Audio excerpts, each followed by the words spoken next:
बैठना है हसीन चेहरे हसीन चेहरे ऐलान लबेरा हसीन चेहरे ऐलान लबेरा गुलन में गुलाबिना वो जाने जाना वो जगन में दे जवाबिना मिटो नालो मुहम्मद जो ठण दिल करीबी में मिटो नालो मुहम्मद जो ठण दिल करीबी में सलवातु उन हर हर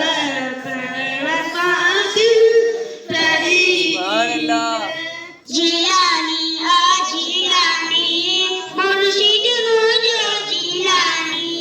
जिलानी आ जिलानी मुर्शिद मुझे जिलानी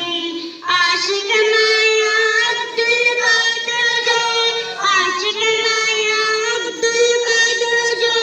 पीर में जो रूहानी पीर में जो रूहानी तो नालो मुहम्मद जो ठण सादिल ठरी पे सलवातु उन मथा हर हर मरण सादिल ठरी पे मीठो नालो मुहम्मद जो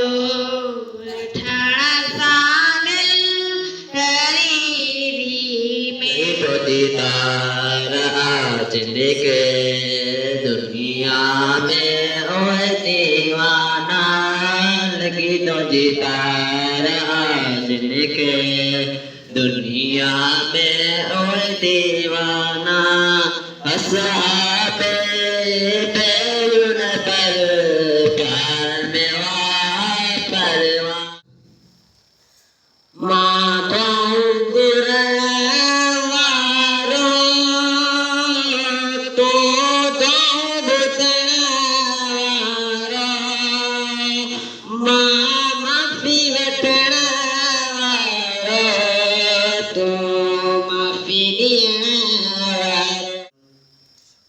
तोता तन मन धन महबूब फिदा तोता तन मन धन महबूब फिदा तुंजी सिक मुझो शर्मायो आ हिक मान मगर मखलूक मथा हिक मान मगर मखलूक मथा तुझी रहमत सबत सायो दिल चढ़ी एडो नरो हलको पुनल जे पार दे सोरस फसल को हरी दिल पर के दरबार में सोरस फसल को हरी दिल पर के दरबार में दिल चढ़ी एडो नरो हलको पुनल जे पार अमीरुल मोमिनीन इमामुल मुत्तकीन अली मौला अली मौला अली मौला